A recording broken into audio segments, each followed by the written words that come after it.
ஸ்ரீ குருப்பியோ நமகா. இன்னைக்கு சங்கர ஜெயந்தி. இன்னைக்கு நம்ம ஆதிசங்கர பகவத் பாதாளோட சரித்திரமும் அவரோட 4 முக்கியமான சிஷ்யாளோட கதையும் தான் நாம் பார்க்க போகிறோம்.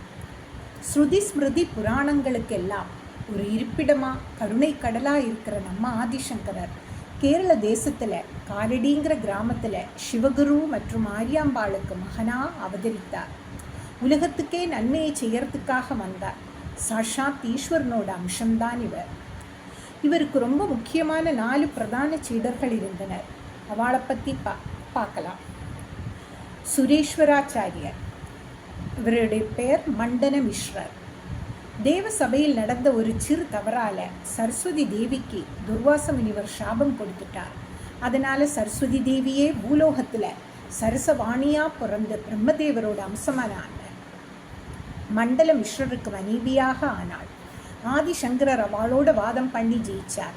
அப்புறம் மண்டல மிஸ்ரர் சங்கரரோட சீடராகி சுரேஸ்வராச்சாரியர் என்னும் பெயர் பெற்று ஒரு பீடத்தை நிர்வகித்தார். ஹஸ்தாமலகர், மூகாம்பிகை கஷேத்திரத்தில் பிரபாகர்னு ஒருத்தர் ஆற்றுல ஒரு குழந்தை பிறந்தது. 13 வயசு வரைக்கும் அந்த குழந்தை பேசவே இல்லையா. எல்லோரும் ரொம்ப வருத்தப்பட்டார். சங்கரர் அந்த குழந்தையை பார்த்து நீ யாருன்னு கேட்டதும் அந்த குழந்தை நான் இந்த உடம்புக்கு சொந்தமானவன் அல்லன்னு அத்வைத தத்துவத்தை பிரமாதமாக கொட்டித்து உள்ளங்கை நெல்லிக்கனி, அதாவது ஆமலகம் மாதிரி தத்துவத்தை தெளிவாக சொன்னதுனால அவருக்கு ஹஸ்தாமலகர்னு பேர் வச்சார் நம்ம ஆச்சாரியர். தோடகாச்சாரியர், சங்கரர் கிட்ட கிரின்னு ஒரு சீடர் இருந்தார். பார்க்கறதுக்கு கொஞ்சம் மந்தமாக ஆசிரம வேலைகளை மட்டும் செஞ்சுட்டு இருப்பார். மற்ற சீடர்கள் அவரை கொஞ்சம் கேலி பண்ணினப்போ நம்ம சங்கரர் கருணையால் அவருக்கு அனுகிரகம் பண்ணினார். உடனே கிரி வந்து தோடகாஷ்டகம்னு ஒரு அற்புதமான ஸ்தோத்திரத்தை பாடிண்டே வந்தார். அன்னிக்கையிலிருந்து அவர் தோடகர்னு ஆயிட்டார். பத்மபாதர், நரசிம்ம அவதாரம் எடுத்து தன்னோட குருவை காத்தவர்தான் இந்த பத்மபாதர்.